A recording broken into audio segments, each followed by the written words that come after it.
Okay, you hear me fine?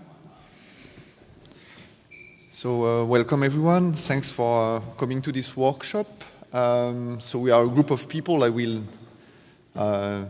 name them going from left to right. So Pierre, Petriacq, Floriant, Bellvert, Anne-Emmanuelle, David Wishart, Monica Cala, and Javier Rupérez will join me in organizing this workshop, and thanks to them for presenting.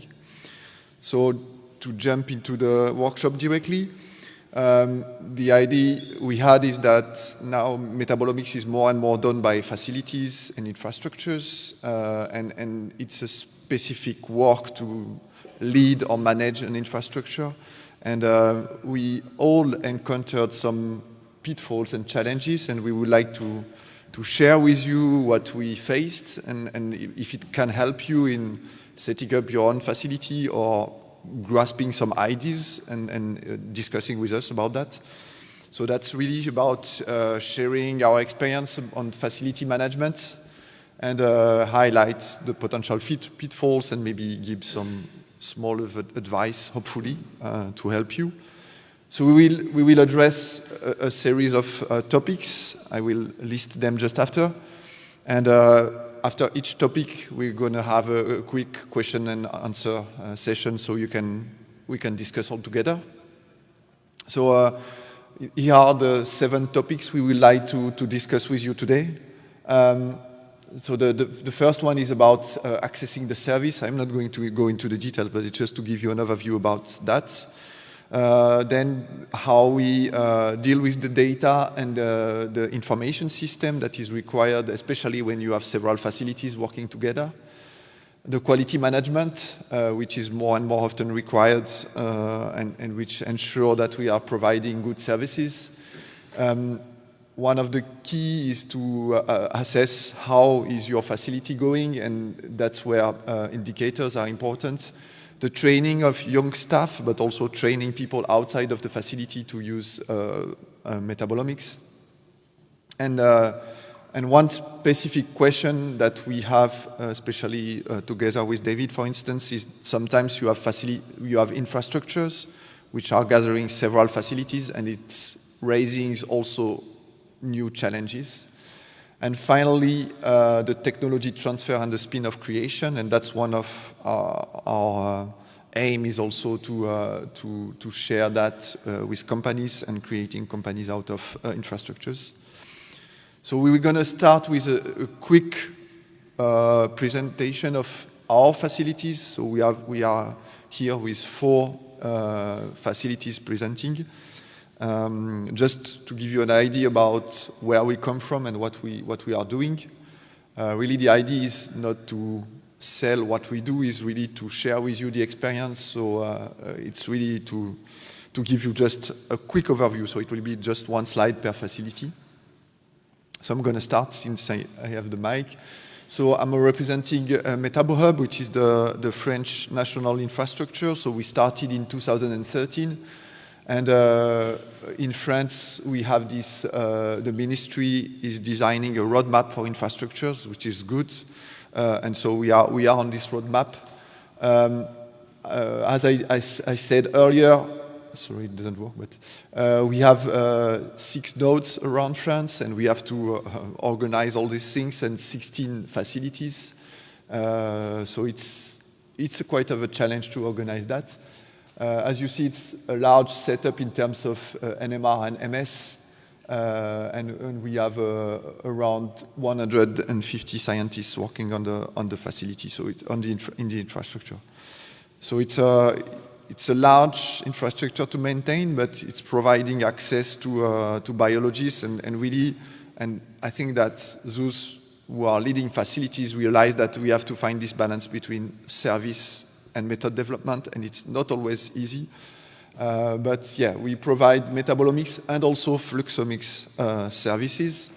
And here you have an idea about what we do in terms of applications, and our aim is really to develop methods and to provide that to different fields in biology. So Yeah, the way we deal with fundings is really relying on, like most of us, on national and international grants, but also on services. So that's also one of the challenges that we will maybe discuss, is how we can make our facilities sustainable. And once again, it's a question of balancing between services and collaborations. So the benefit of having such large facilities is to have access to cutting-edge equipments and to hire some really talented staff. And yes, the challenges that we have is always the same, and like in any group, is keep these really talented scientists, and also keep this large number of MS up to date, which requires a lot of energy, but I think you are aware of that. So that's just for MetaboHUB. And then Javier is going to present CU. Yeah. So, thank you very much, Fabien. Thank you, everybody, for coming. I am Javier Rupérez, although my full name is Francisco Javier Rupérez. I work at the Center for Metabolomics and Bioanalysis in Madrid, in Spain, within a university, a private university, Universidad San Pablo CEU. And we are a research laboratory, and we have like two branches of research. One is we come from the field of analytical chemistry, so we like to develop strategies to improve the analytical workflow, and from sample treatment to data treatment, data analysis, and then we try to apply all our improvements, the regular growth workflow, to many, with all our collaborators, scientific collaborations, from clinical to basic research. Our sustainability, we apply to public funding, European, national, local institutions, and then we have the scientific collaboration, so the promoters of the study supply the funding for their research as well. Our benefits is, well, we are customizable. We don't have a fixed structure, so we adapt to the needs of our collaborators, our promoters, and we focus strongly on the scientific advance, not only on the money that can be gained from the research.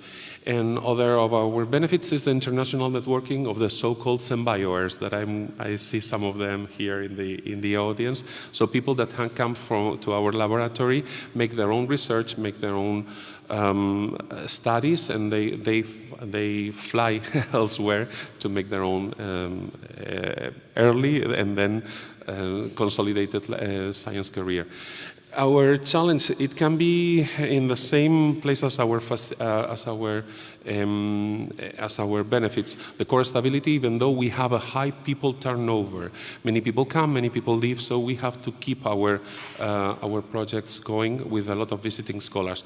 We focus mainly on our achievements in the production of scientific articles, over 300 JCR articles, but let's say that in the last 5 years, more than 200. The people, well, we are over 30 people, but I can't tell you exactly how many, because every year is a different number with that proportion. And we have this, our instrumentations, we have 9 MS equipments. I want to highlight the capillary electrophoresis coupled to TOF spectrometry, which is kind of a key instrumentation at CEMBIO, and also that we are authorized partner laboratory of Agilent. That will be important for also to get understanding for the next part of my talk. Anything else?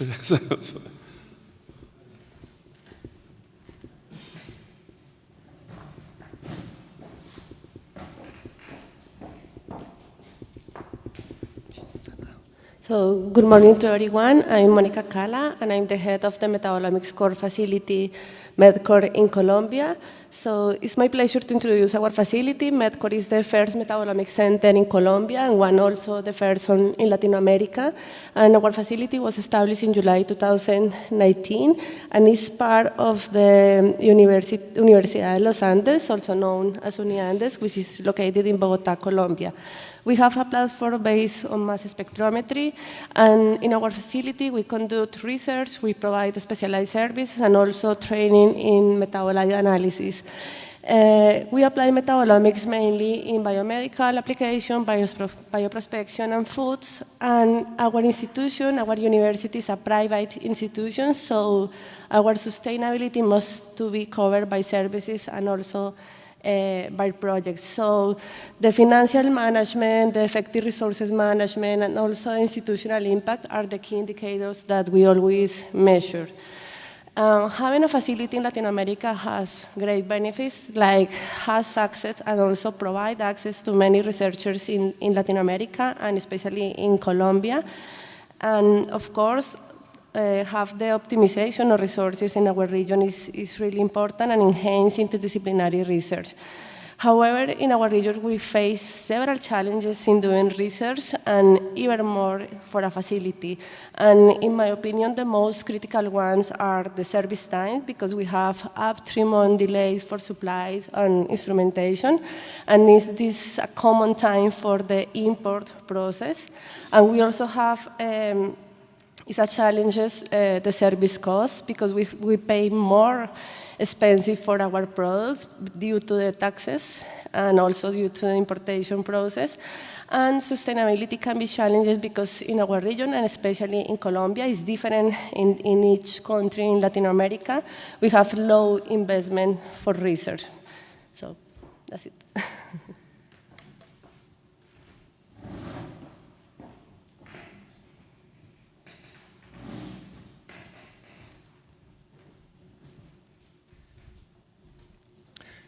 So I'm Dave Wishart, and I'm from the Metabolomics Innovation Center, as we call it, TMIC. So this was launched in Canada in 2011. It's served as Canada's national metabolomics lab for the last 13 years.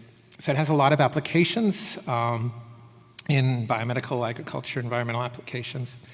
There are a total of 10 different nodes in TMIC. We have representatives here: Phil Britz-McKibben, Jeff Shaw, Diana Vukovic, myself, and 6 others. And they're located across Canada geographically in the provinces of British Columbia, Alberta, Ontario, and Quebec.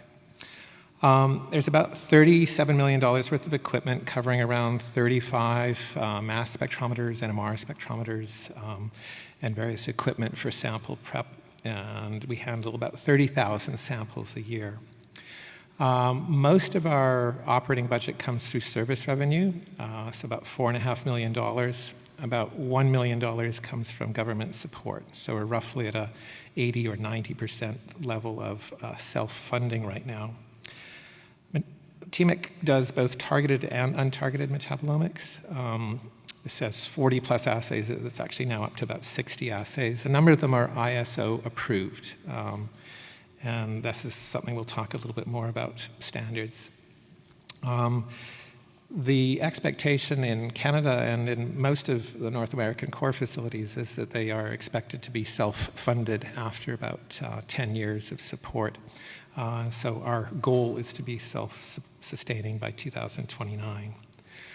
I think with many core facilities, we have big worries not only about people turnover, but typically as equipment and equipment obsolescence and getting renewal on that. I think in terms of benefits, as a core facility, we interact with lots of people. We learn from them, they learn from us, and I think that collaboration and that sort of nexus is one of the things that we try to bring, and that's also one of the things that we really enjoy about operating a core facility. So I think we're going to transition from our discussion. Did you want to have questions, or we'll just go straight into the service? So I think we're going to talk now about service access and how core facilities deal with their service requests. So.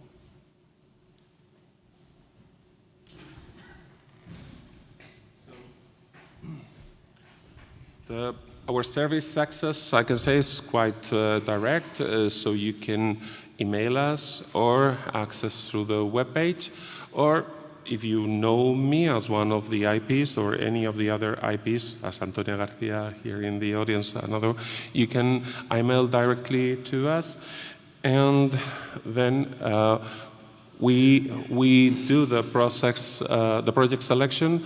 We have a scientific committee. We have continuous meetings with the head of the CEMBIO, and we consider for each and every project the quality of the promoter group, the interest of the topic within our own working groups, the possibilities for the cooperation, the consistency of the project, the availability within our facility, the people and instrumentation within the time frame requested, and if the institution has the ethical approval of the use of the samples from the promoter institution. I have to insist here that also not only we will accept the ethical approval from the institution, although we have to do also another ethical approval in our own institution, and also that we don't have the biohazard facility. So every sample must be treated previously before they send to us just to analyze.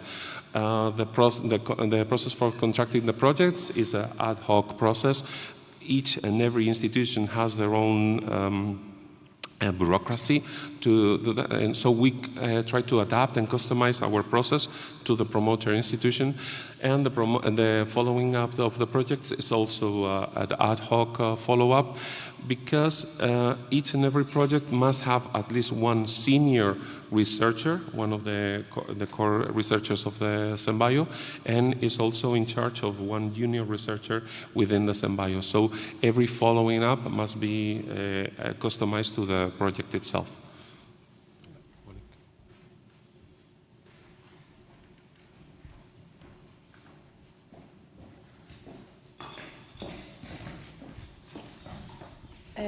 So in our facility, the users access to our service by the web page and also to the email. And in our facility, if the first time that the users contact our services, we organize a meeting that is crucial for us to explain how we work in the metabolomics services, and also because in Colombia, metabolomics is really new, so we need to explain to our clients the options that they have, and also to clarify what is the purpose of the analysis, the analytical technique that works better for them, and all the details that we can have the information to make a quotation according that the user needs. And then the quotation is approved. We schedule the tentative day for sample submission and for start the analysis. And in our facility, we have different options for the services. We offer the complete metabolomic services, but we also offer only the services for sample preparation and sample analysis. And this is because in Colombia, we have many researchers that already know how to perform a metabolomic analysis, but they don't have access to the technology. So most of the instruments are the only instruments in Colombia, so we need to develop this option in which we only perform the sample prep and the data acquisition, and we give as an output the raw data and the report of the services. And all the requests, once the quotation is approved, in our services, in our facility, we have the support of the Vice Presidency administrative staff, and this team is in charge for all the management about the services, and the services are performed by the core staff. And in the case of projects, the project selection and approval is responsibility of the head of the Metcore, and is according to the quality of the research group, the technical, and also economical viability. And then we have a support also for the Vice Presidency for Research administrative staff, who is in charge of all the administrative management in our facility. And we select and we assign each project to one researcher that conduct and also follow up the project.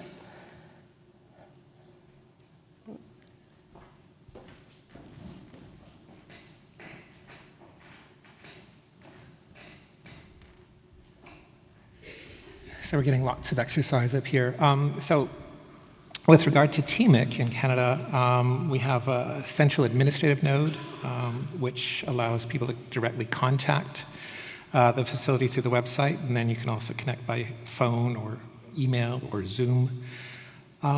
We also maintain individual nodes, and in fact, a lot of users contact not the central node, but the individual nodes across Canada, and that might be because of local interactions or extended collaborations that have been going on for a number of years. So both the central website and then the individual websites in TMIC will offer detailed listings of all of the service or assays, and those will cover, as I said, the quantitative, semi-quantitative, and non-quantitative assays in 3 major categories. We provide information about the methods, prices. There are differences between industry and academic pricing. We'll provide lists of the compounds that are detected and quantified, and then we'll provide specific node contact information that for the individuals that run those assays. What we tried to do with TMIC is we tried to create a complementary collection of nodes where different nodes offer different services. And so if a central request comes in, those requests might be parceled out to 2 or more nodes in order to cover the full set. But more often they tend to go to a specific node and then a node manager who is sitting sort of between the central admin and the principal investigators in each node, typically handles those requests.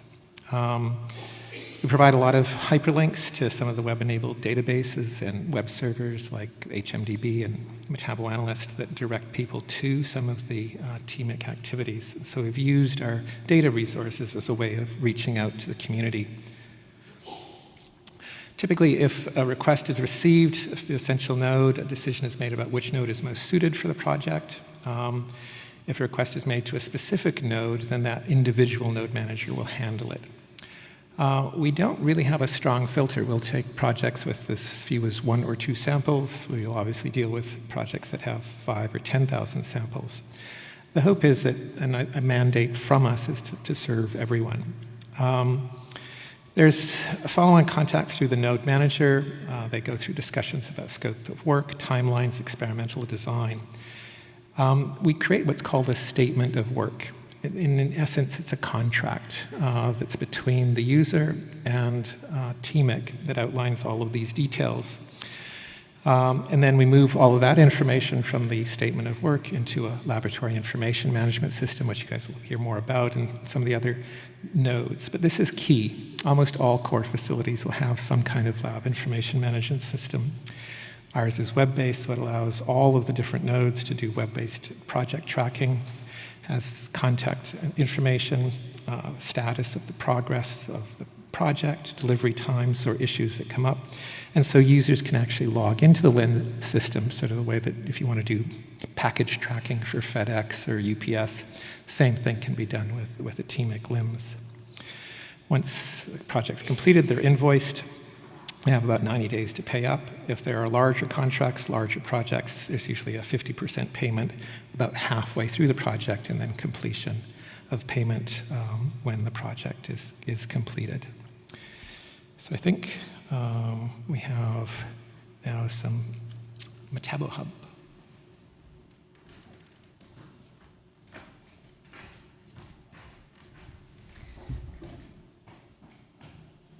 So like Fabien told you, MetaboHUB proposes cutting-edge tools in metabolomics for collaboration with academic and non-academic people in France and abroad. So if the biologists, for example, have questions and want information in targeted or untargeted questions or fluxomics or data mining, we have an external catalog that we open with 52 services, open services, and it counts mainly targeted and untargeted with LCMS, GCMS, NMR analysis, with metabolomics, fluxomics, isotopomics, and lipidomics. And the services concern also data mining and training, and the nodes from MetaboHUB are open for collaborations or provision of device as well. And so people who want to collaborate with MetaboHUB, the way to follow is to use the online tool developed within MetaboHUB a few years ago, and they can submit their request on MAMA online, and so all the requests are submitted on the online, and they and then the project database can permit to distribute the projects among the different nodes within MetaboHUB, and to have then collaboration with the users who deposit their request. And if within MetaboHUB the request could not be answered, we also have suggestion of privileged partners to collaborate with.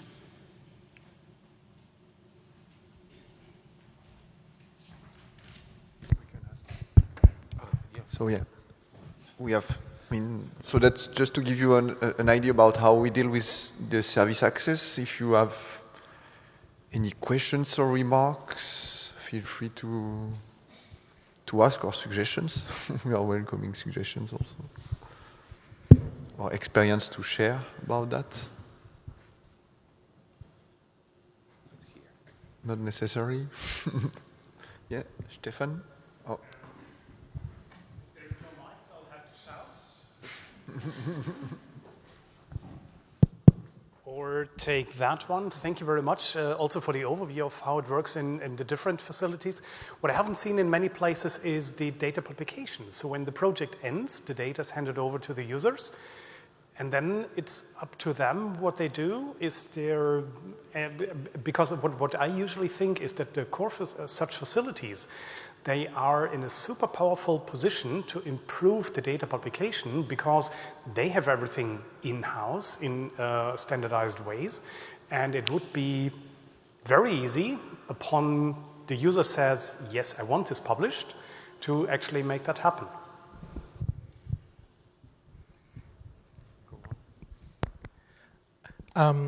Stefan, I think those are really good points. And I think obviously different core facilities will have different roles with regard to how the data is managed. Some users just want a pure transaction. Here's my sample, just give me the raw data, and no questions asked. Others come to you and say, can you design the experiment for me, run the experiment for me, interpret the data for me, write the paper for me, and then write the grant. And we will do that for them as well. And those are where we call them collaborations, but there obviously are costs to that, and so there's an expectation that they will cover some of those human resource costs. So you have everything in between, from doing everything to the point where it's just a transaction, and they won't even label the data for us. We won't tell you what the samples are, give us the data, and you won't hear from us again. So I think we prefer the collaborations. We prefer trying to build a relationship, and also trying to educate people about how to interpret their data. If we've walked them through everything the first time, we hope the second time they'll be able to do more of it on their own. And just one comment about, yes, the deposition of the data. What we plan to do is when people will request access, we will ask them if they want to deposit their data or not, and if they don't want, to explain why. To motivate this choice, because we want to push, as you said, in the direction of opening the data. There are reasons we can have users, we all have users that don't want to share their data for good reasons, for their legitimate reasons, but sometimes it's just not. So we want to ask them, motivate the fact that you don't want to deposit your data. And I think also we are in power with such large-scale facility to develop some tools to facilitate the deposition, and working with the repositories to make it faster. And that's one of our duty, I think, to help in this direction. Thank you so far for the presentation, already very useful. I'm curious about this hub structure in general, with the different cores across a country. Does that make things easier, or does it make it more complicated? I think we have a discussion at the end about specifically this topic, so we will come to that. But I think we can agree it's not. They are both sides of the coin at that point. So yeah, but we will come back to that. Okay, so maybe in the interest of time, we can move to the next part.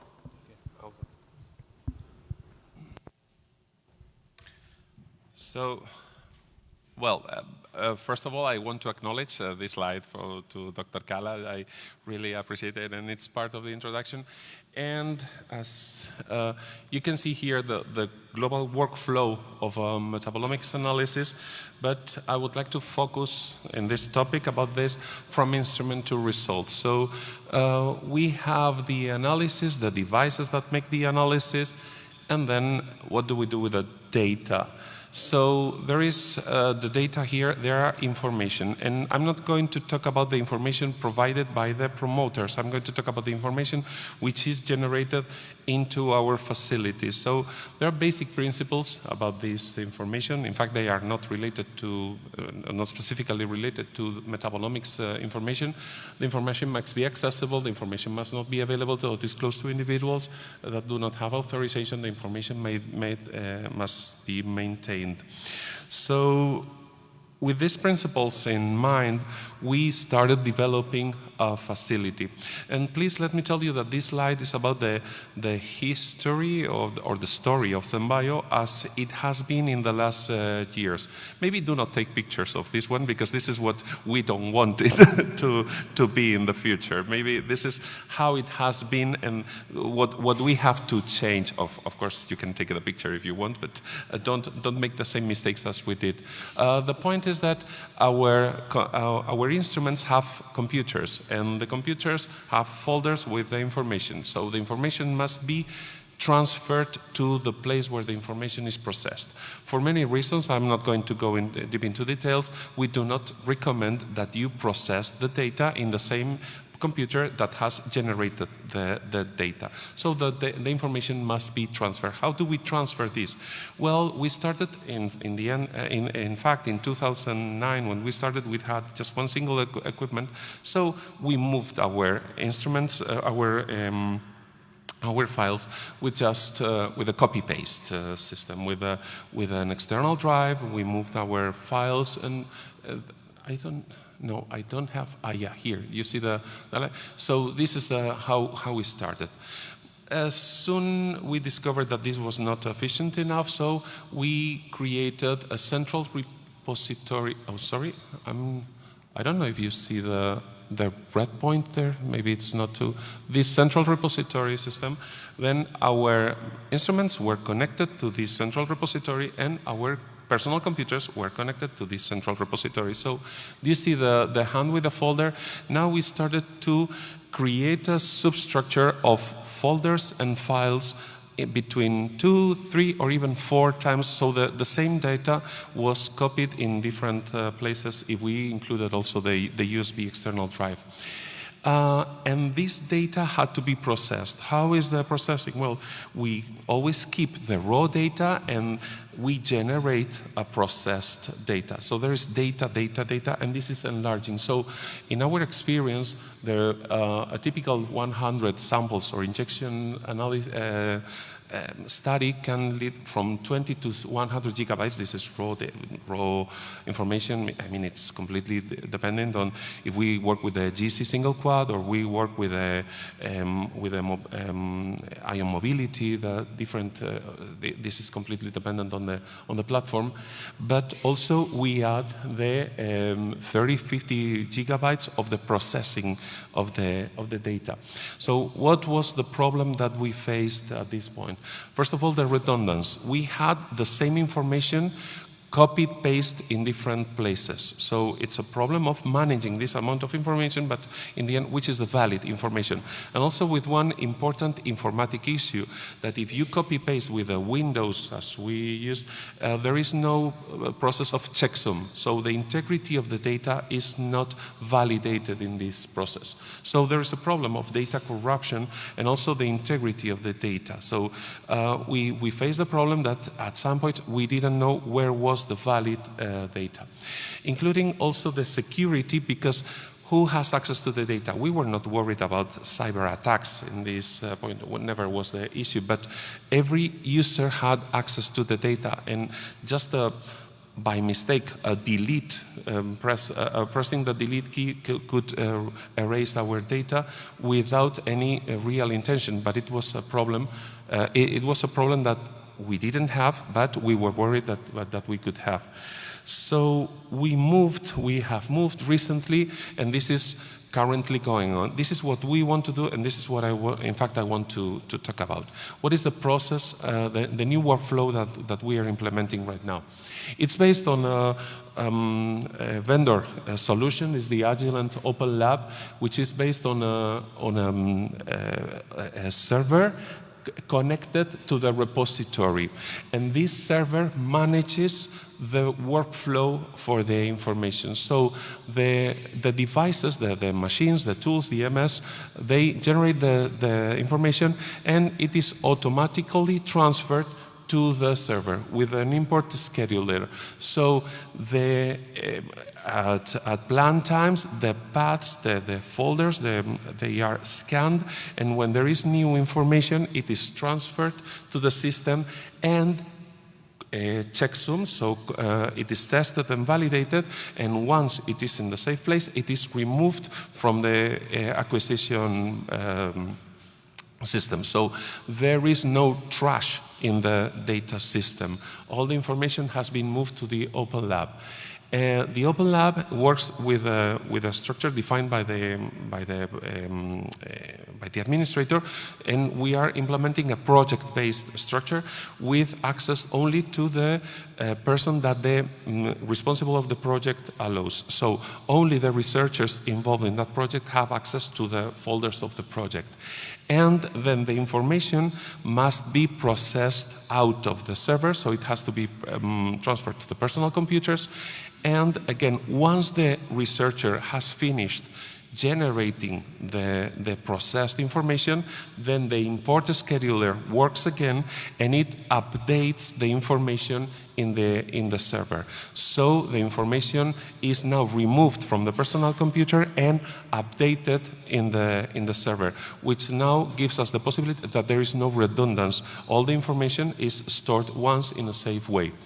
And this gives us also two extra possibilities. This server allows us to enlarge the storing capacity, because there are no external units that must be created. I mean, we don't have to add extra letters. We don't work with the D, E units. In fact, it's just one single unit, and it can be enlarged within the server, and also allows us the process to upload to cloud storage automatically. We can, it can be accessed by the Azure or Amazon Web Services, so we can make also this scheduler. So the advantages, the benefits of this system, they are here. Well, I can read, but you can also read with me. Instant information retrieval, access control, data tracking, smart data storage, reliable backup, robust data security, and cloud connectivity.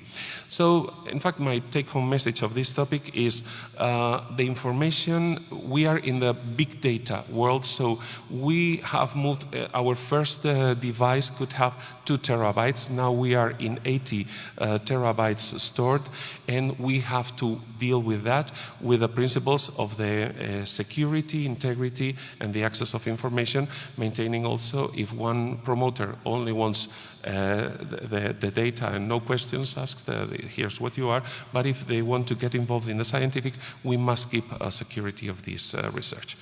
And I'm open for questions if you want to make any further question about this system or these principles.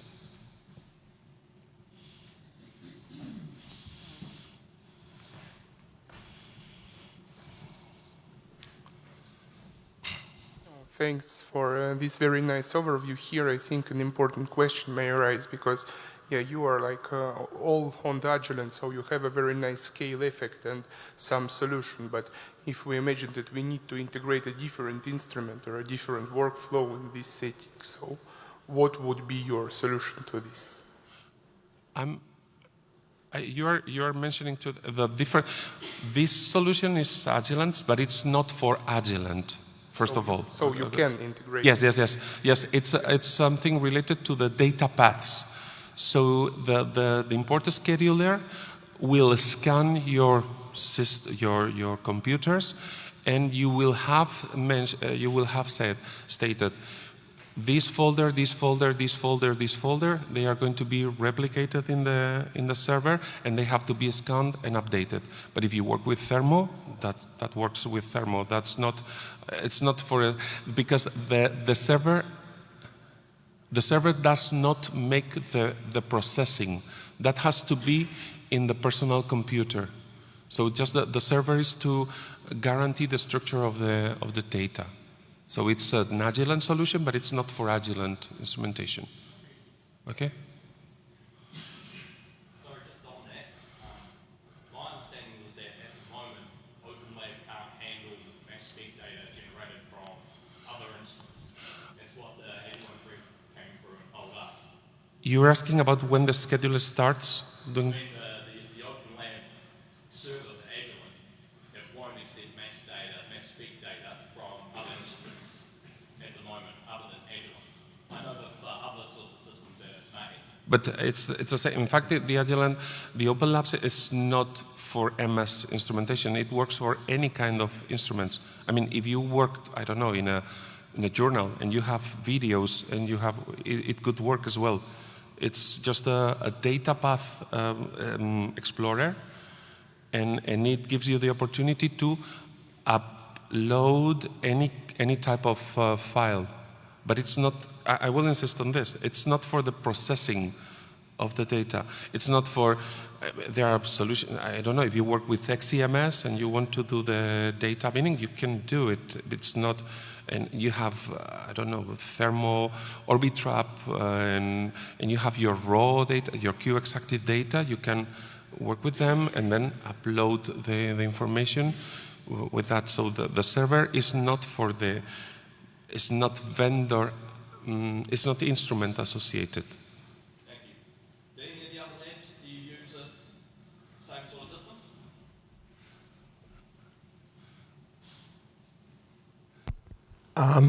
A lot of our data is kept in the individual nodes. Some will keep it in a cloud. Some will keep it on local drives. It depends on the individual node preferences. So we don't put a central repository for all data. Each of the nodes will manage their own data. May I comment here? One question, one issue that we had related to this is that we are a laboratory within a university. So one important issue is that we had to keep our data within the institution, but our institution is not primarily devoted to the metabolomics. So we must create something that must be compatible with the institution. And for instance, one thing that we couldn't have was the LAN direct connection with our instruments because of the policies of our institution. So that's something that we had to keep in mind. Our computers couldn't be connected to the cloud directly, the MS. So we had to create a substructure within the institution that could keep with the principles of the institution and also maintain the principles of the information. Hi. With regards to retrospective data processing and meta-analysis, what is your ownership agreement on the actual raw data, and also how long do you keep the raw data? How long? Sorry? No. One, how long do you keep the raw data, and also... Sorry, the echo is stealing. And what is your ownership agreement over the raw data? I would like to say our main intention was to keep no longer than 5 years, okay? But unfortunately, reality has not given us that choice.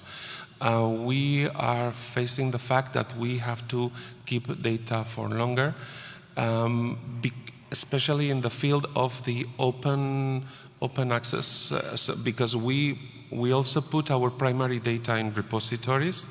So there can be requests from other researchers related to our data. So we think that we must move to a 10 years time frame at least, but including also the possibility of systems like Amazon Glacier, you know, so always a backup of data that we really feel that we are not going to use, but we do not erase. So erasing is something that we don't like, but we don't keep them in our server. So I think that the real question is, let's keep 5 years within the system, and from 5 years on to Amazon Glacier. And who knows if we will erase someday. Thank you. Who do you give responsibility for the data deposition? Oh, sorry. Sorry. Whose responsibility is the data deposition? The responsibility, very good question. I think it has been already mentioned about the responsibility, and it must be clearly stated. When I mentioned that we, I'll move to here. When I mentioned that we make an ad hoc study of the project, one of the first things that must be stated with the researchers, with the promoted, is what are we going to do with the data? And who's going to store, and which is the responsibility? I think it must be somehow signed or written emails, it must be said. And what is the responsibility of the primary data, and what is the responsibility of the processed data, because they are different responsibilities. And I can't give an answer. From our experience, that's not something that can be general. That has to be customized. Some promoters want just the data as they are, and some want involvement in the research. Well, if they want involvement in the research, then the responsibility must be shared. And if it's shared, believe me that one of the topics that the order in the articles, the authors, and who's going to sign first, and what's the order. So it's not the responsibility of the data, but it's something related to the responsibility in the research. I don't know. I'm sorry that I'm. Thank you. You say, Fabien, one more? Okay, so this is probably related to the previous section. So do core facilities entitle the ownership of the data? And is there any difference between the fee-for-service or collaboration? If we entitle the publication of the ownership of the data. That's the ownership. The raw data must be kept by us, otherwise clearly stated. Let me tell you that we more or less double the price. If you just wanted the raw data, we obtain the raw data and we give it to you, but that's double price. Even though we work less, you have to pay us more if the data, if we don't have access to them anymore. But if we get the responsibility of the storage of the data, then we have also the possibility to do extra work with the data, and that has to be clearly stated. For instance, we are a university, and we want to work with the data, and those data can be interesting for other students to practice, to have other options. That has to be written. And if there is a publication, who's going to participate in the research? But that's not related to this system. In fact, that's something general to all of us. And in the end, that's something that each of us have different procedures. I can encourage you to have your own procedures and your own, and of course, ask if you are not the generator of the samples, but you are the generator of the data, which are the responsibilities for the research, that has to be clearly stated. I think the pharmaceutical industry for clinical trials, they have really clearly stated, and that's something that we don't have to discover now. Thank you. Yeah, we're going to move to another topic. Yeah, no, but it's a key question.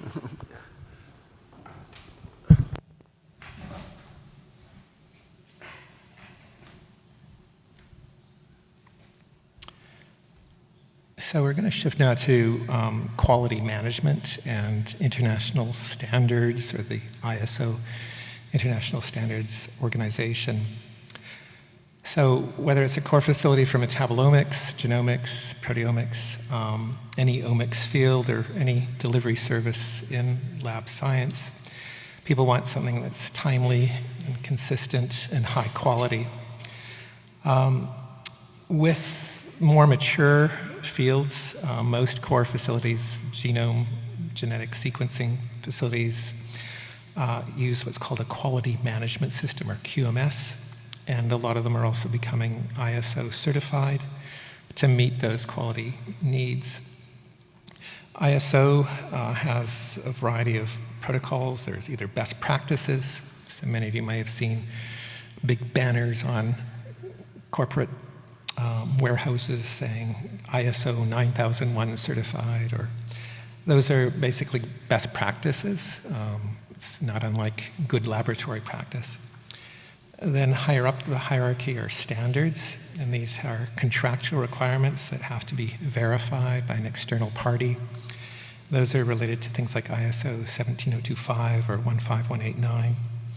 And then there are actually laws at the very highest level, and those are related to clinical practices, ISO 13485.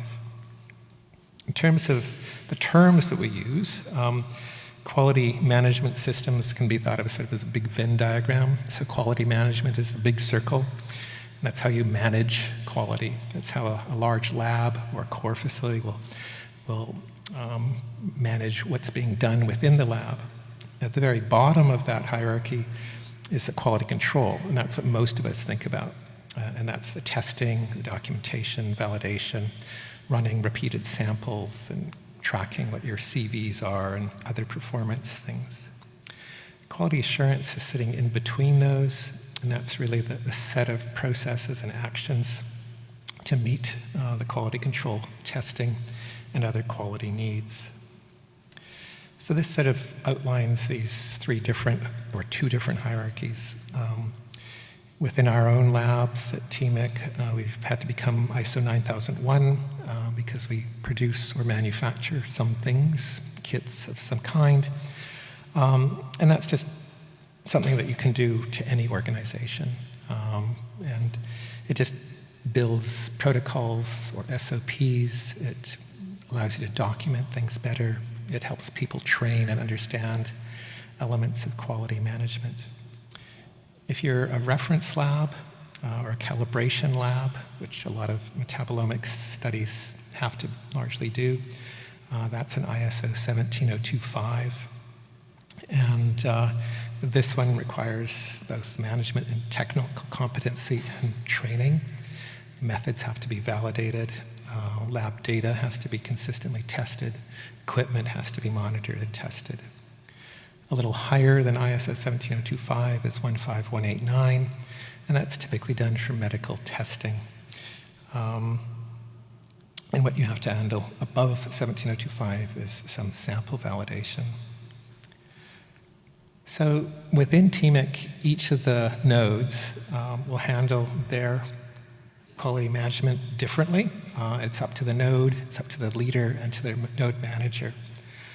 All of the nodes still have to have SOPs, or standard operating protocols. All of them follow good laboratory practice. Currently, only one node is ISO certified. That's my node.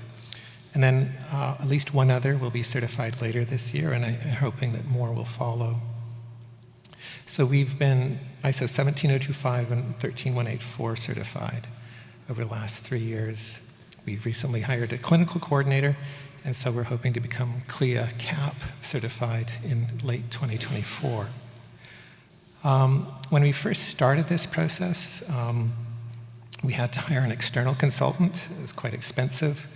That consultant spent about a year working with us. We had to write more than 100 SOPs. We had to develop an electronic quality management system and a specialized lab information management system. We had to create a lab, a barcoded inventory. It was electronic. But in the course of doing this, and partly because it was during COVID, we ended up training an individual, and that's Sindhu, who basically took over from this consultant. And she is now TMIC's quality manager, and she handles ISO certification now. She does training, she does compliance testing, and she's working with different nodes and other facilities across North America. Part of that is she realized there was a need for this in many different labs. She created her own company in 2022 and is now certified a number of labs in the US and Canada. Now, quality and management is foreign to most of us, especially if we work in academic labs, but if you work in industry, it is your lifeblood. And if you're working in core facilities, you need good quality. Quality management means that you're going to have good products and good services. Even though there's a high initial cost to putting in a QMS, in the end it actually reduces costs. It reduces mistakes, it reduces waste, it reduces the amount of time that's lost in repeating or redoing assays. We've also found that it's increased the skills of our team. People are much more efficient. Throughput is also increased. As I said, with industry, QMS training is part of their operations, and so I think it really helps train our staff to work in industry if they choose. Typically, an ISO certified assay can be charged at a higher level because it is higher quality. So from a core perspective, it allows you to increase some of your revenue. From a user perspective, they can have much greater assurance that what they're getting is very, very accurate. I'd mentioned the difference between quality control, quality assurance, quality management. They're all part of the same Venn diagram. Typically, what you have to do is generate standard operating protocols. That's your first step. Most people in this room probably have good laboratory practice. That's just a general term of being safe and keeping notes. But if you want to go higher up, then it means having formalized SOPs and moving on to a progressive certification with ISO. It's not just the operations of people in the lab that quality is important. It's important to administration, to the staff. It's critical to purchasing because you're trying to track lots and lot numbers. It's critical to training with running assays, with running or managing your inventory, with producing and managing your software and databases. It is ubiquitous. If you're going to do good quality, you basically have to have a dedicated quality manager. That doesn't mean that that's the only thing they do. In the case of Sindhu, she has several other duties, but they have that responsibility. At the lowest level, people can get away with good lab practice and might have informal training and informal SOPs. But as you go up the ladder to SOPs, or ISO certification, formal SOPs have to be created. They have to have very defined formats. Formal training is required, formal testing is required, formal certification is required. If you're working at the GLP level, most training in most labs is done by someone who's a senior staff, a postdoc, a principal investigator. If you're trying to go for ISO certification, you have to have a consultant or professional who has either been formally trained or formally certified with commercial or clinical lab practices. ISO offers a variety of training courses and training modules. Anyone can take them. They do cost some money, but it's been well worth the investment for us. Throughout the ISO quality management, quality system, you generally have to always regularly check, regularly test, and regularly validate. Just because you've climbed the mountain once, it doesn't mean that you have to stop climbing. Every year there's a renewal or a follow-up. Every new employee has to go through that training process. So if you're just wanting to aspire to GLP in a lab, it might only cost $1,000 to get a bunch of lab books and write out a bunch of SOPs for a few days. If you want to go to ISO level, it can be up to $100,000. The amount of time can vary. ISO certification takes about a year. Implementing good lab practice takes about a week. When you do this process, whether it's just to try and get GLP or go towards a full ISO, you want everyone engaged, not just the people running the mass spec. You want every part of the lab engaged with either lab activities or software development. And given the trends that we're seeing and the way that it's being talked about and more organizations, if you run a core, getting some kind of effective quality management system and some kind of ISO certification, it's a good idea to do it early rather than later. It saves time and money and lots of headaches. So that's been our experience. We'll have folks at MetaboHUB talk about theirs.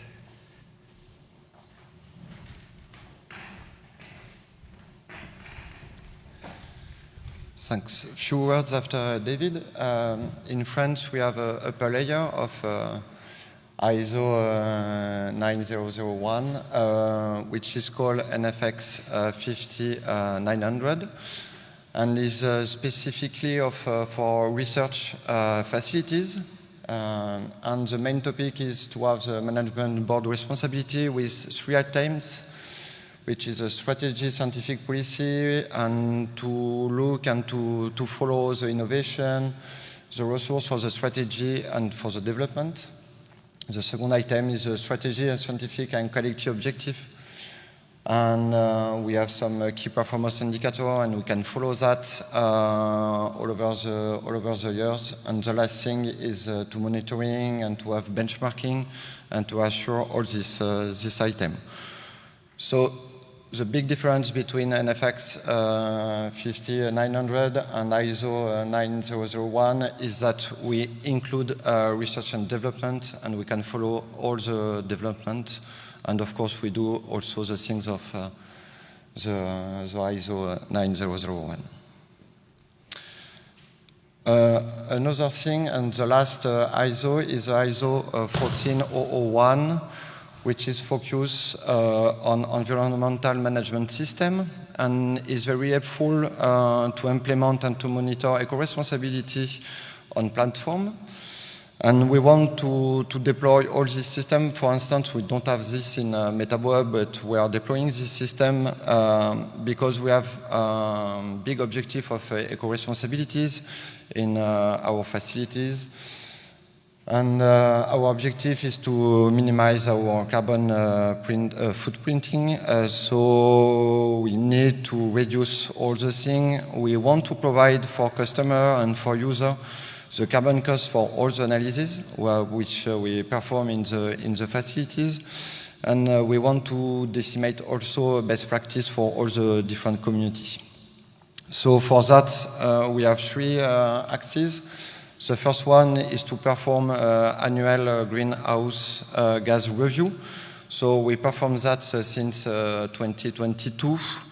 So in all the different nodes of MetaboHUB, it means it is 15 sites in France. So here you have the result of our GHG assessment. So we are about 1,700 tons of equivalent CO2 for all the facilities. So it means that if we go from per person, we are around 11 tons equivalent CO2 per person. And in France, our target is to at 2 tons equivalent CO2 per person. So we have a lot of work to arrive at this point. The other thing is that we work to develop GHG per unit of work. So we want to have life cycle assessment for all the metabolomics and fluxomic analysis we perform in the infrastructure. And the last thing, of course, and most important, is to reduce our impacts. So it's finished for me. Thanks. We are a bit behind schedule, but we can have one question.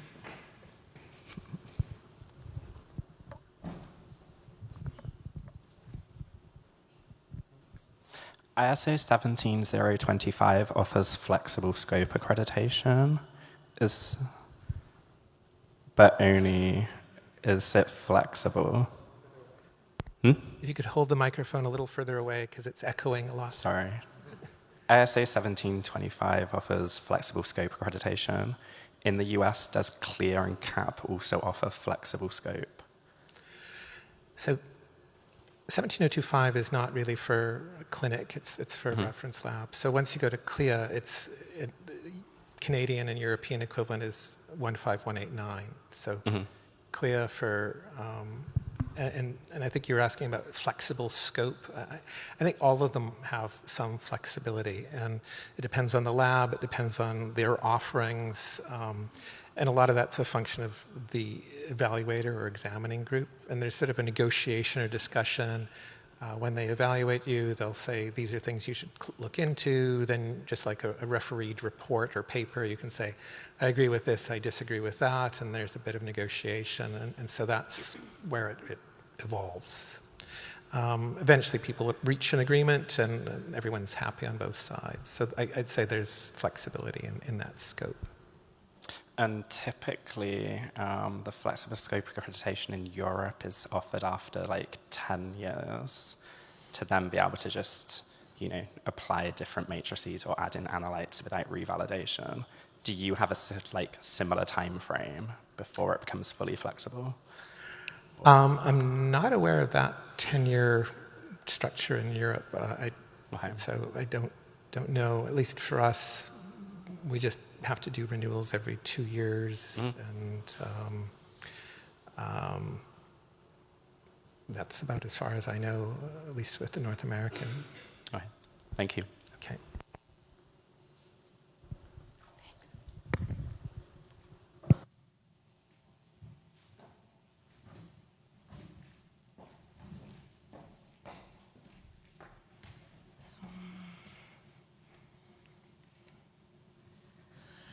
So the next topic is how to identify the relevant key performance indicators. And in core facilities, one relevant aspect is how to measure the performance for the core facilities. And this is really important, not only because performance measurement is just a process of accountability. This is really important because it's an option to give us option to check the continuous improvement.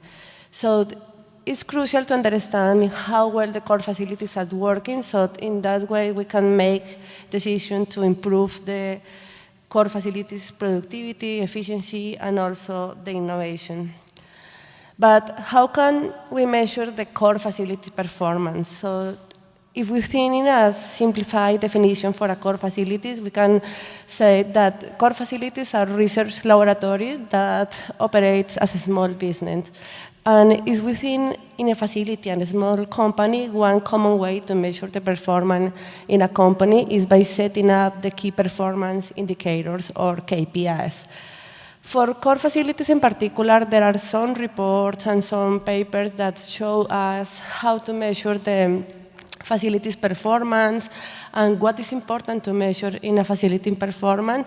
And this is one that, in my opinion, is quite complete about the many options that we have for measuring a core facility and how to measure. So the first step in setting KPIs is, of course, planning to measure, and this means define the core facilities performance. And this core facilities performance should be defined keeping in mind the overall purpose of the statement. So this part is really important because we have to set up these KPIs according to the objective of the core facility. And this is not commonly associated with the type of core facility and also with the aligning the core facility with the institutional strategic goals, and also to ensuring that this investment is sustainable. So core facilities, we have different types of core facilities depending on who performed the experiment. For example, we have the full services facilities, the self-services facilities, and also the hybrid model.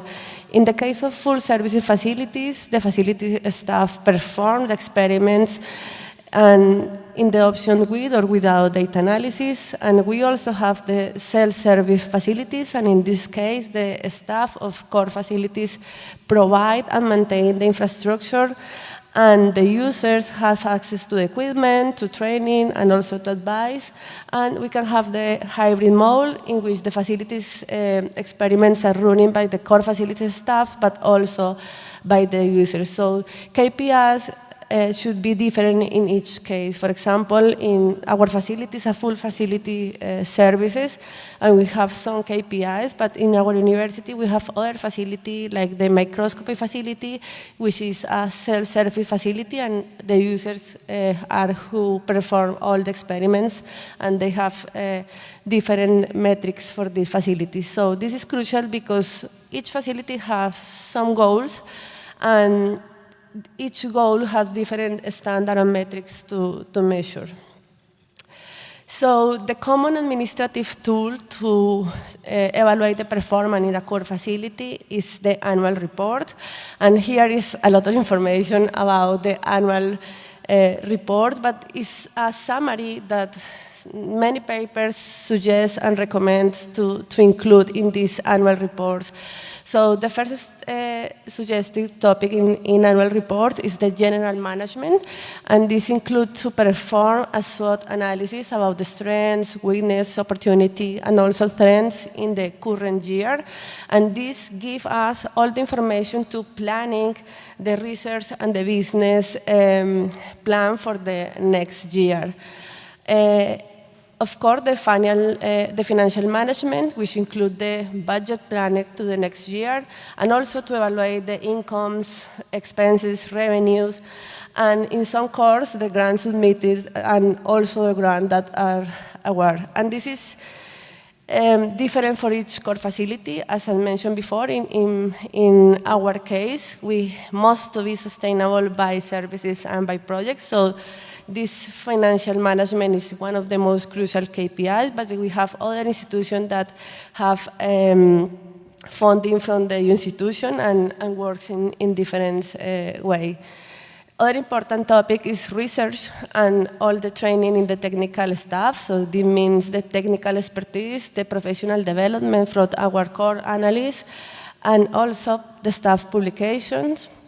We have also the customer publication and grants. That is a KPI that is really difficult to measure because it's associated to the publication and grants submitted by the users. So, for example, this KPI is a KPI that in our institution use in this microscopy core because they don't perform research, but they give the instrumentation. So the idea is to measure the impact of the core facility on how the core facility allows to the researchers to get grants and also to publish. Other important topic is the educational activities. That means the formal courses that the core facility gives for undergraduate, graduate, and also for the user of the researchers. And one of the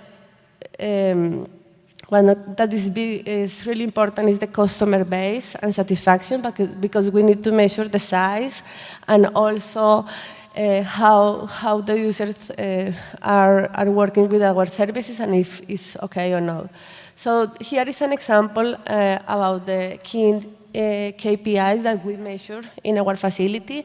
And at the beginning, when we established Metcore, we setting up many KPIs, but then we realized that this was so difficult to measure a lot of KPIs. But here are that important for our university, and the first one is the general operation and management. That include all the annual report, all the self-assessment and strategic planning for the next year, and the financial management that include the budget planning, incomes and expenses. And for now, we only want the operational sustainability. We want to think in expenses.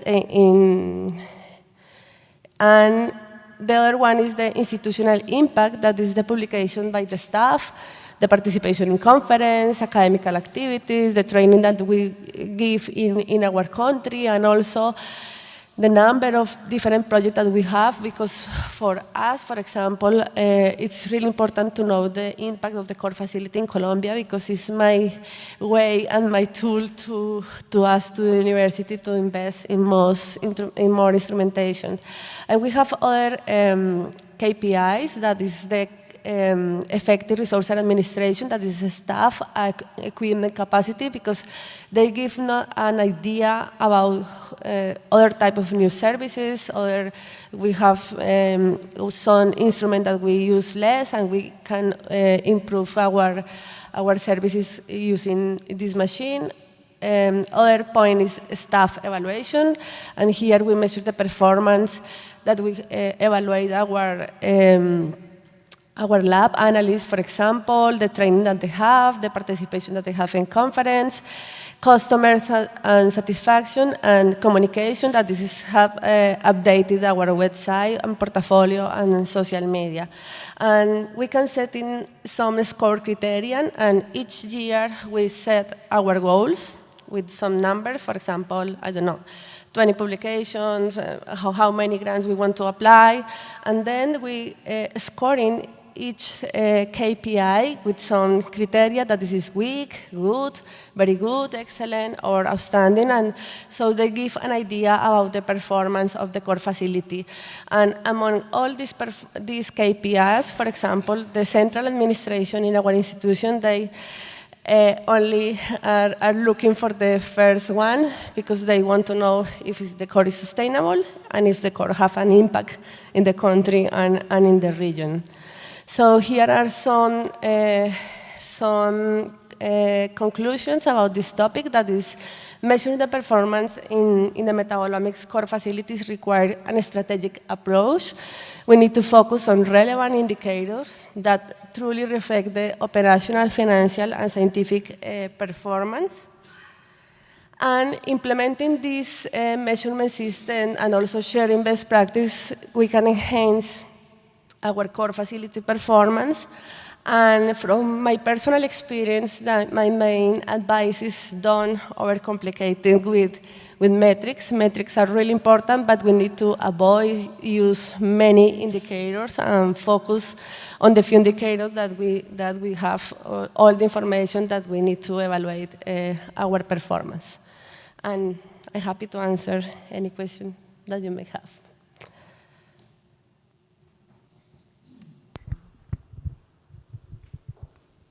One question about that? No. Or if we... Huh? Maybe over there.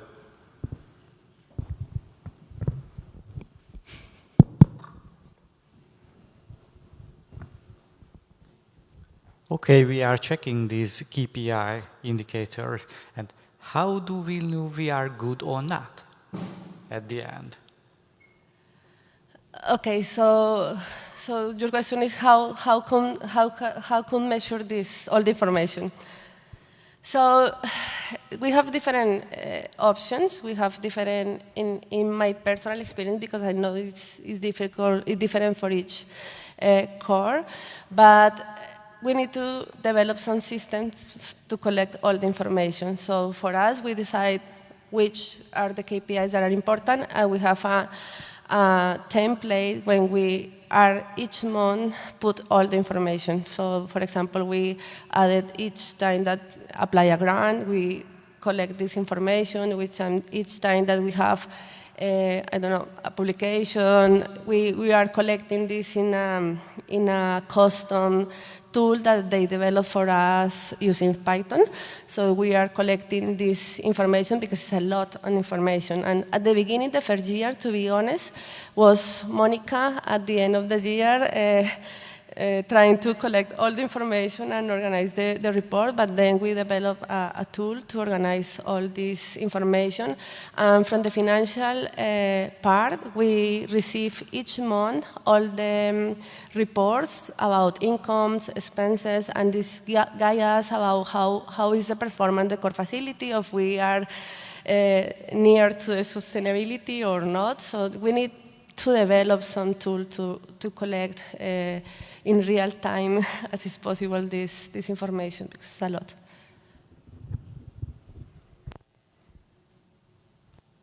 Maybe we can move to, we are running a bit late. Thanks.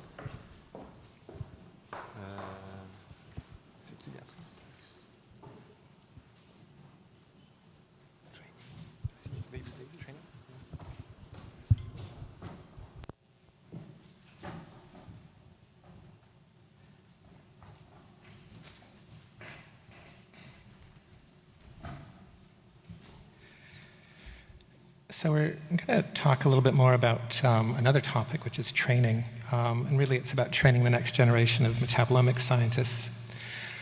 Relative to other omics fields, I think metabolomics is quite young. It's also very rapidly evolving. And because of that evolution, people have to be aware of new techniques, technologies, methods, software. And we also have to attract and train new metabolomics scientists, the young people in the room. But we're also having to retrain and upskill existing metabolomics scientists. So we group this into both initial training and continuous training. So in Canada, we have, I guess, our own national model, and different universities will have different training methods. Some will offer courses in metabolomics, some will offer courses in analytical chemistry or instrument training, some will have informatics courses. I'm just taking some examples from the University of Alberta because we're dealing with 6 other universities. I don't know all of their details, but we've had a lot of courses in bioinformatics, both at the undergraduate level as well as project-based courses offered through an undergraduate. And these have been going on for almost 20 years, but we've integrated metabolomics into that because it is important. We also have a graduate course also in bioinformatics, again, integrating elements of bioinformatics into that. When we train doctoral students, the focus is either having them take courses in analytical chemistry or analytical biochemistry, chromatography, mass spec. And most universities will have those types of courses available. I think we'll jump now to MetaboHUB.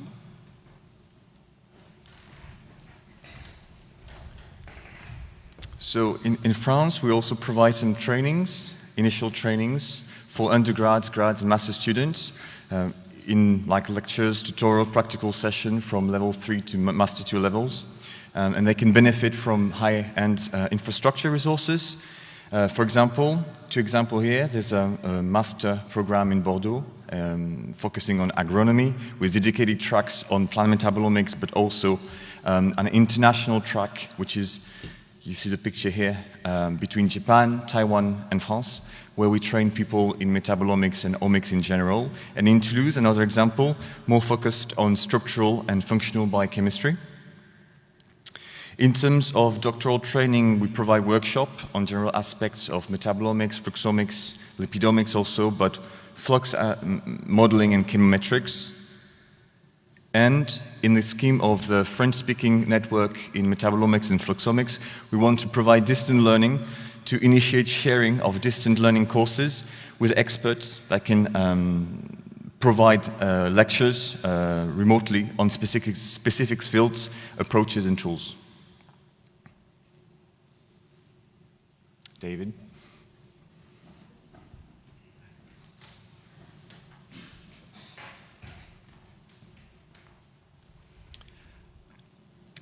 So with regard to the continuous training, so this is upskilling or upgrading the skills in people who are already doing metabolomics. We have 3 models in Canada.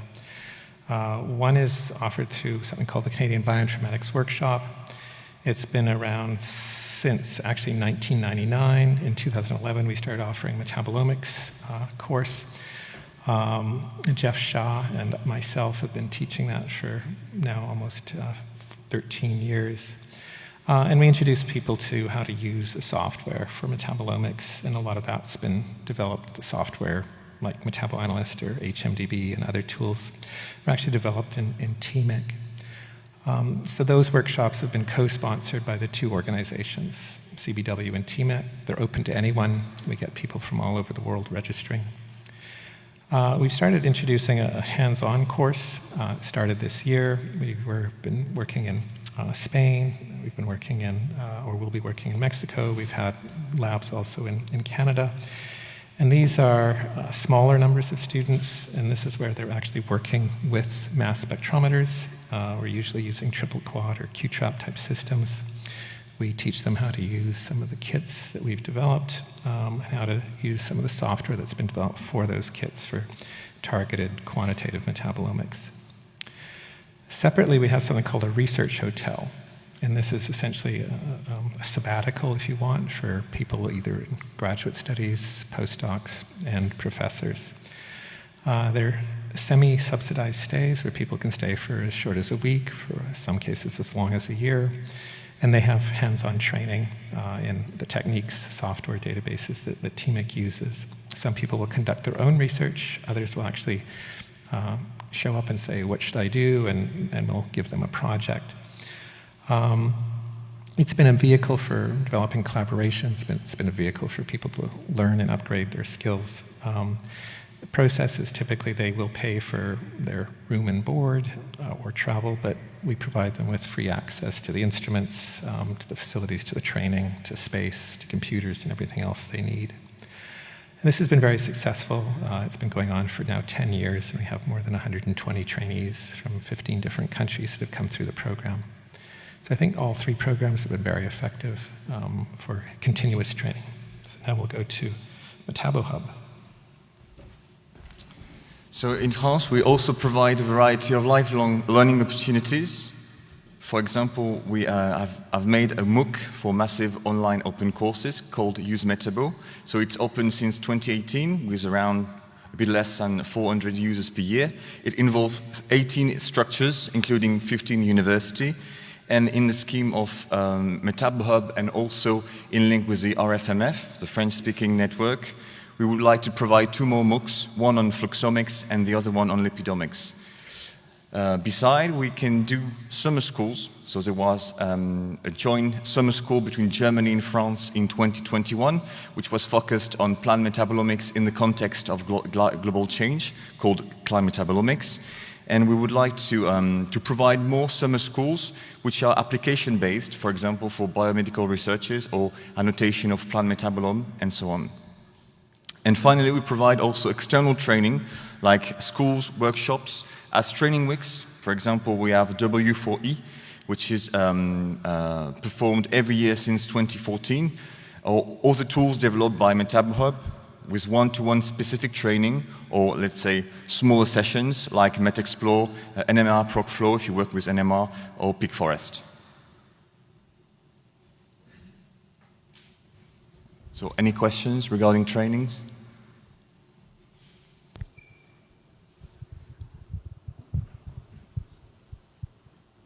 No. Maybe we can move. Yeah. I'm just keeping the time.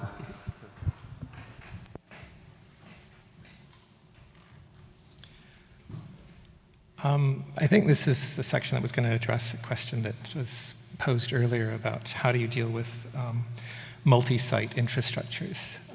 Particularly TMIC and MetaboHUB are two core facilities, but there's others like Metabolomics Australia. The US has also created a system where there are many nodes, and these might function in the area of genomics, proteomics, metabolomics, or bioinformatics. The purpose of having these multi-site facilities is that you're trying to make use of existing infrastructure. Many labs or universities have their own unique structures, complexes, and instrumentation. And rather than duplicating and assisting that everything be centralized and forcing retraining, it basically allows people to have their independence and freedom. But there are challenges, especially when you're dealing with larger countries and your issues of communication, coordination, governance. how to keep people working consistently, how to have them conform to some of the rules or structures, how to have consistent team development, and how to avoid inter-node competition, because this often will happen over time, where nodes start doing similar things and therefore almost competing with or against each other. In Canada, TMIC actually started off slowly. It started with just 3 nodes, all in Western Canada, and then slowly grew to the 10 nodes. And that slow growth allowed it to sort of expand with some deliberateness. We were able to slowly grow the infrastructure, slowly devise the management. But there are some things that came along and I think were really critical. So the first thing is that we developed a central administrative node. It's independent, it works independent of the other operating nodes, so it thinks independently and plays essentially the role of the referee. Rather than having one leader, we have 3 co-leaders, and this grew out of some necessity, particularly as we've gotten busier, but also it allows to spread the duties across the administrative group. Another key development was the use of a lab information management system. It was web-based, it connected all the nodes. It allows us to track and report consistently across the country in different time zones. We have also unified statements of work, so they all have the same pattern, the same structures, so that we don't have situations where someone forgot to include a critical clause or a critical rule. The other part was, originally all of the management was done through the node leaders, but that just got too hard for them to do it, because they were also teaching and supervising and traveling. So we started getting senior postdocs or research associates taking on the role of node manager. So they're the ones that interface with the clients, they interface with the lab, they also interface with their principal investigators. That's helped a lot. Each university, each node has a very different governance requirement from the university rules, university mandates. So we have broad agreements that we've structured so that there's essentially contracts between all the universities. But we've also allowed each node to have its own identity, and this has given each of them a sort of academic freedom. And I think that's also been really important. In terms of interoperability, what we try to do is have each node operate its unique services. So some specialize in NMR, some specialize in GCMS, some specialize in bioinformatics or CEMS, some specialize in metabolite imaging. Having a LIMS system gives us software interoperability. Having tools like MetaboAnalyst gives us additional software interoperability.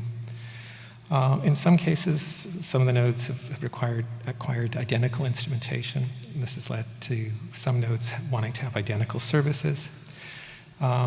This has created sometimes challenges, but it's allowed us then to offer an idea of backup if a large project arrives that exceeds the node's capacity. And so in this regard, we've started introducing assay interoperability. And this assay interoperability has also led us to develop kits, which we can now run on multiple nodes, which give essentially identical results on identical instruments. And we've also now started moving those kits so that they operate on different platforms, so that across the network, these should all work quite well.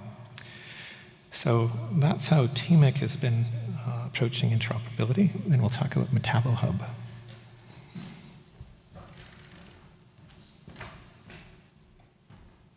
Okay, so yeah, I think we are facing the same challenges as David was mentioning. So as I told you, we have 6 nodes, 16 facilities, so it's complex to keep everybody together.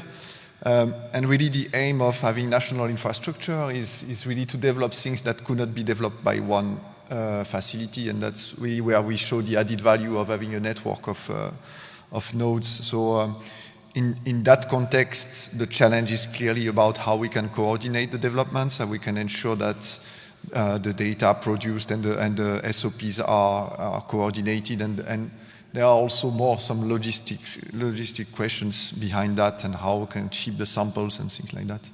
So just an advice, if you are in this context, is to try to identify some flagship projects where you can showcase the benefit of having the infrastructure all together, working all together. So this is just one example where we did get some samples from one cohort and shared the samples in different sites, and to show the benefit of having multiplex and multi-site sample analysis using GC, LC, NMR, and also polar and apolar compound measurements.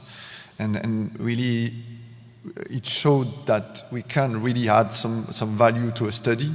Of course, it's more time-consuming. It requires also some contracting between, complex contracting, because then you have several partners dealing with the same cohort. But on the other hand, it's really showing the added value. What we are working on at the moment is to apply the same kind of pattern to a plant biology question and also to biotech. And we also want to show that we can, on a single biological question, address the question at the cohort level, but also at the individual level, but also at the cell level, and going from really biomarker discovery to more mechanistic assays. And we have all the skills in the national infrastructure to do that. The challenge is really to do that on one single question, and if we manage to do that, we will really show some added value for the biologists working with us. One of the challenges how we can have things interoperable and how we can share the knowledge between nodes, and it requires a lot of upfront work to develop these SOPs and strategies. And that's where also we try to push nodes to work together and to identify how they, for instance, are going to annotate their MSMS spectra. The idea is to do that internally, and then when we manage to do that, to share it with the community, so through papers, of course, at conferences, since to our mind, it's our duty also to share the tools that we are developing. And we also, it's a good opportunity to have this national infrastructure to do some ring tests. And that's, for instance, what they did in the consortium with NMR data and the analysis workflow, to compare the analysis workflow for quantification with NMR. And finally, in terms of data, we developed a system to really store our libraries and all the annotation that we do manually. So not only for MSMS, but also for NMR and GC, so that we can have a system that can be deployed on the different nodes, and we all use the same system. And once again, really the idea is, and it's our commitment to develop some tools and make them open so that other facilities can use them to set up their codes. Last advice, if you want such spread facilities to work, you need to have some good time together, and yearly we organize some events to be sure that we are on the same page. It's not that easy to have a national infrastructure, because, as David said, you have to keep the balance between giving the independence to people to develop their own research, but also having a coordination that we need if we want to reach some higher level services. So it comes back to the question earlier. There are some strong benefits, but yeah, it requires some specific development, and I think David and I and maybe others are happy to share this experience, because there are really some pitfalls to avoid if you want to make it work. So I don't know if you have some questions about this specific aspect. So yeah, maybe.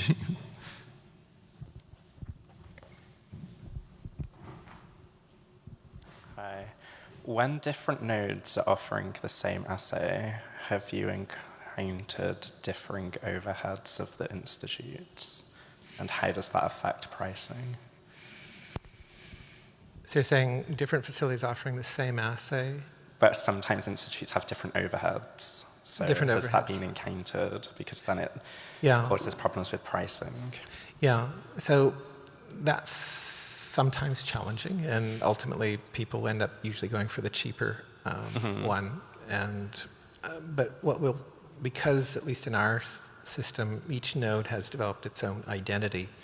So there are loyal customers who will go to one node regardless of the costs or prices they're offering.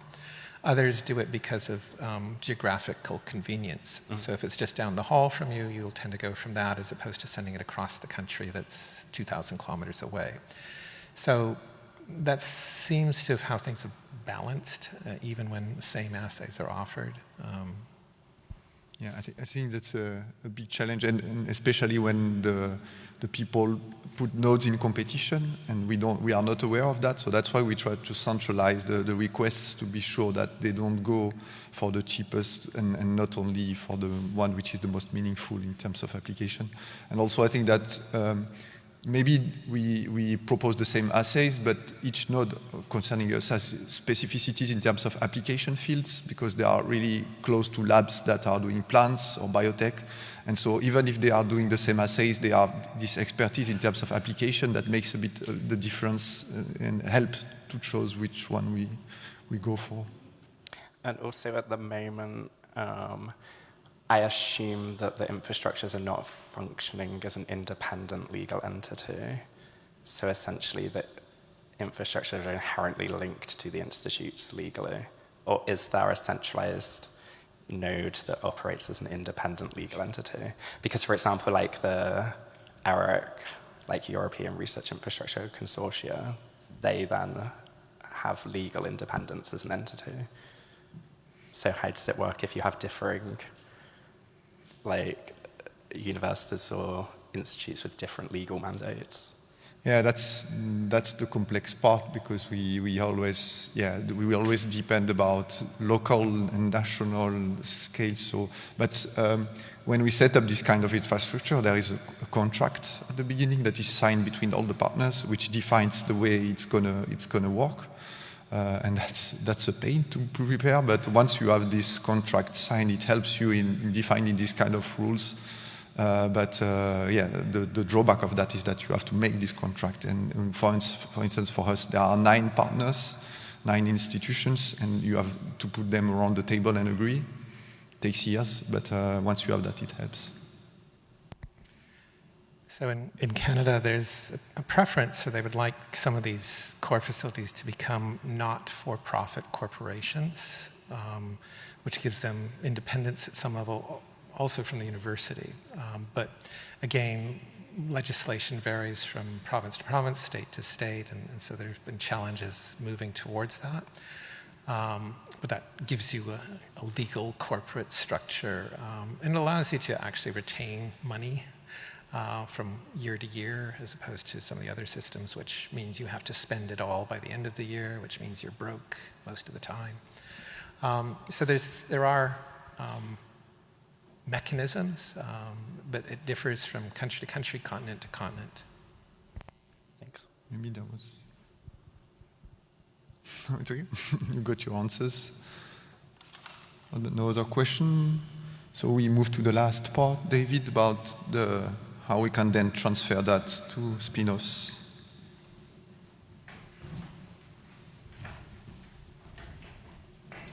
Okay, great. Thanks, Fabien. Certainly across many jurisdictions, many countries now, there's an expectation that a core facility can't be funded by the government forever. So there's a hope or an expectation that eventually these core facilities will be self-sustaining, will be operating independently of government funding. At another level, because many of these core facilities do R&D, that they should be contributing to the national economy. So they should create jobs or businesses or high-tech companies. They should generate products, IP, something that can be commercialized. So the concept of tech transfer at some level achieves both of these. It gives you the possibility of sustainability, independent of government, but also allows you to create input for the economy. I can't give a solution for every country or university, each of them have very different rules about how intellectual property or how tech transfer or spin-offs can be handled. In some cases, universities may want full ownership of either the intellectual property or the spin-offs. In some cases, they give that entirely to the inventors or the university. Some universities might want royalties. Some actually don't even allow spin-offs. Some universities will pay for patent costs, but these days most of them don't. Most universities will have a tech transfer office. Not all of them are great. Some of the larger universities have now established funds to actually support spin-offs. The other thing is that if you look in most countries, most governments will offer direct support for startups. They'll provide grants, they'll give tax credits, research tax credits of some form, startup grants. If someone's wanting to start a company, you can have a private company where you might be the sole owner. You can have a limited liability company. You can go for for-profit corporations or not-for-profit. And all of those sort of depend on the number of people involved, the complexity of the IP, and the intent or the goal that you might have. If you live in places like San Francisco, Boston, New York, London, Shanghai, Singapore, it's relatively easy to raise startup funding. If you live anywhere else, it's hard. So in those regions, basically you need to have a finished product or a finished idea. That could be functioning software, a functioning instrument of some kind, a completed assay that stands on its own. So the reason why we got into tech transfer in TMIC is that we have a clock that's ticking on the wall. And in 2029, that's when the clock expires. So we want sustainability. We want long-term facility survival. We want to be able to train our students and staff to think as entrepreneurs. They can be academic entrepreneurs. They can be independent entrepreneurs, and to learn a little bit about how to run your own business. But we've also found that it helps with us to interface with industry. In some cases, having a spin-off is able to move much more quickly in reaching agreements or contracts than, say, a university might. Having a spin-off company allows us to translate discoveries into products that people buy or use. It's also allowed us to find alternate sources of funding. So the traditional grant mechanisms apply as an academic, but you can also apply as a company for additional funds, and those can be merged or bundled together. You can get industry co-funding, you can get industry grants. And many countries have these types of mechanisms. Most academics probably aren't aware of them, but they exist pretty much everywhere. In terms of hows, really what we found is the best way to start a spin-off is to incubate the idea or concept until the product is mature. Don't kick someone out the moment they want to start a company. Work with them, give them space in your lab. We found that in our region, we don't have venture capital. We also found that it costs a huge amount to get patents, and most of them are kind of useless. So we've generally tried to launch with mature products. If you're starting a company, it shouldn't be just for the principal investigator. It should be the people who help generate the idea. They're the ones with the energy. So getting students, postdocs, or staff involved is really helpful. Incorporating is always a good idea. It protects you, protects the company, and it seems to be the best general solution. In terms of products that we've looked into and have led to spin-offs, we've spun off things to make kits, we've spun off software and databases, we've spun off services, we've spun off quality assurance, quality management services, we've spun off companies in precision health, companies in precision nutrition. And basically, we've gone whenever we see a bottleneck, a problem, something where the service isn't there or doesn't meet our needs. And usually we feel, well, this is a good opportunity for a company. And usually there's a student or a postdoc who says, yeah, I agree, I'd like to do this. So we spun off lots of companies over the last 20 years. Some of you may have heard of Conomics. So that was one of the first metabolomics companies developed. It's still around, and it does NMR-based metabolomics. About 8 or 9 years ago, we spun off a drug bank.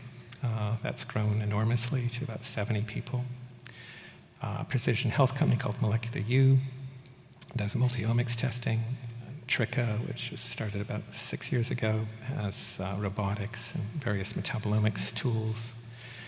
Metasci, which does metabolomics reagents and standards. MTX, which does the kit development and kit sales, and QBoost is something I've already mentioned.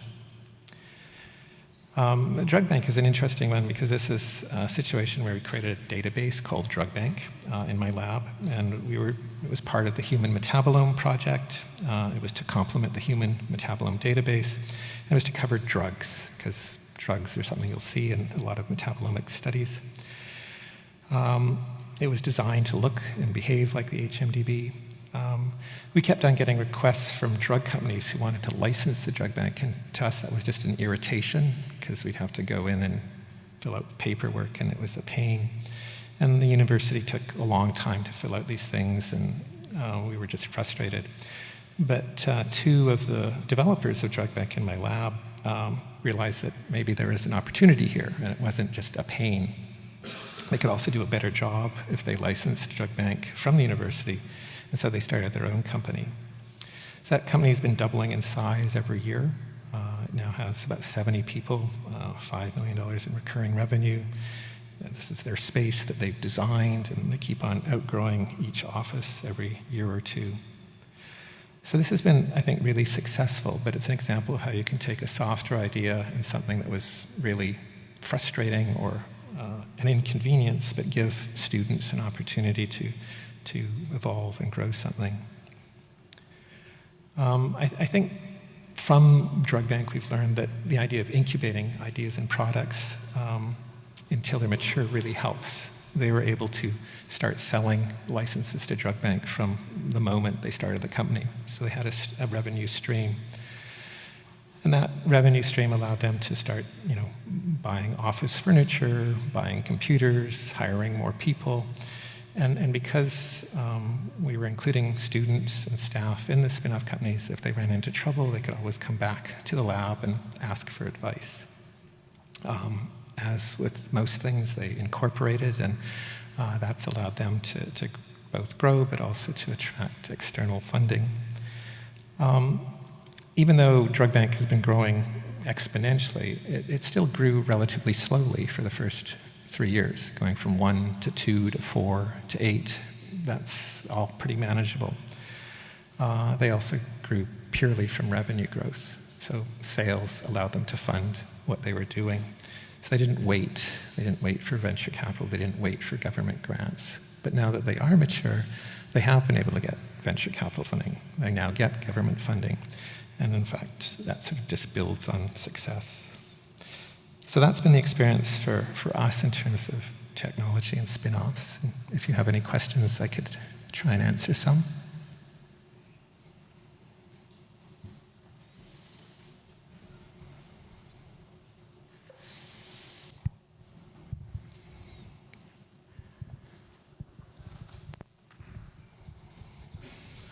What does this word incorporate mean? You say always incorporate. What is that?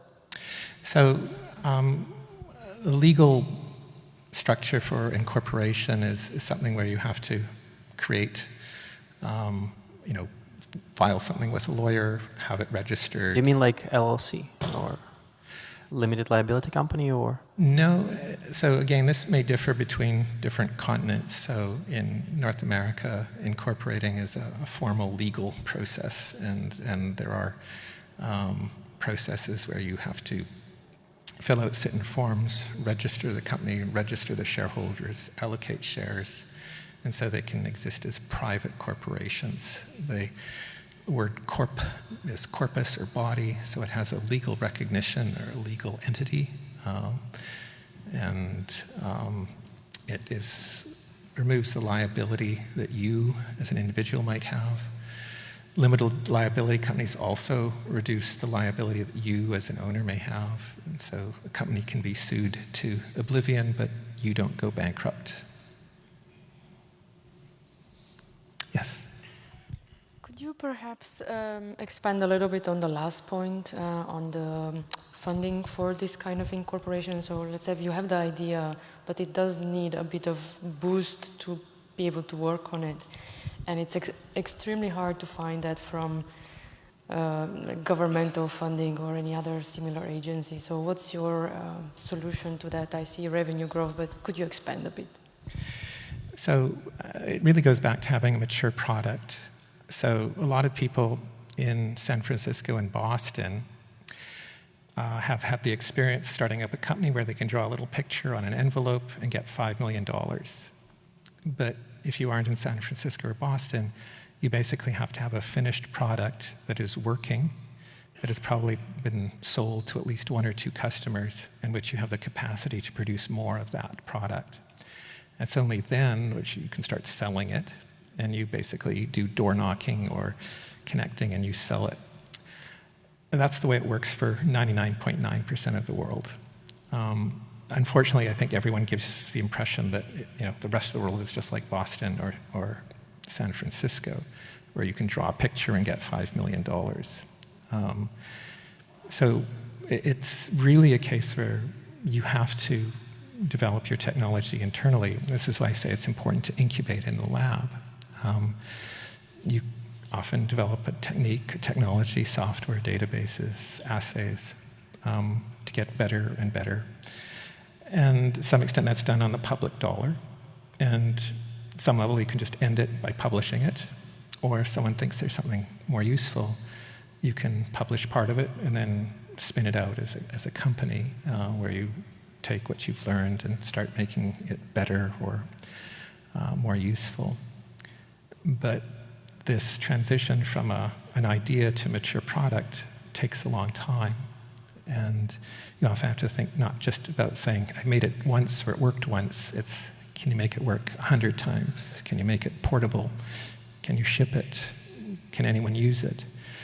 And those are tough lessons because as academics, we tend to simply say, it worked once, I'll publish it, I'm done.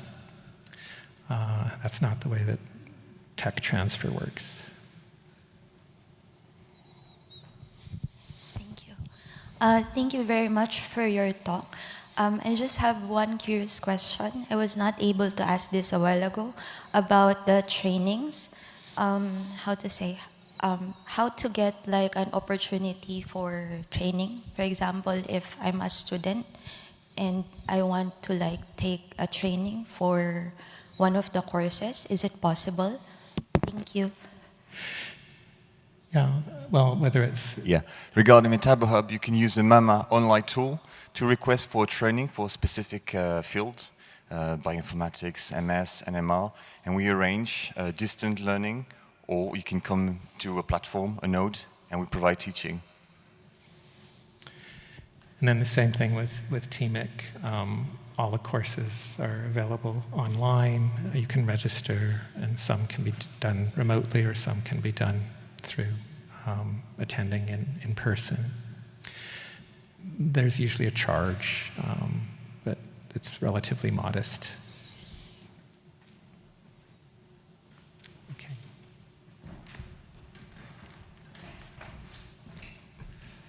Okay, so we are on time. That's the first good thing about the day. So I would like to thank all the speakers, all the team here, and you for attending and asking questions. It's also show us where we can improve. So now you identify some people leading some facilities. If you are setting one up, feel free to contact us. We wanted to show you the good side, but also the potential risk in doing that, and we are happy to avoid you some mistakes we did in the past. So feel free to come to us. I don't know where it will go, but I think that there are more. I mean, this kind of setup, facilities and infrastructure, is really more and more the pattern in every country. So we can share experience, we learn a lot from each other, so maybe we can have a network created at one point. And so I think that's for us, that's all. If you have one last urgent remaining question, and if not the case, we can have it around the lunch or coffee. So no more question. So thanks a lot for joining, and thanks for the presentation. Have a great conference.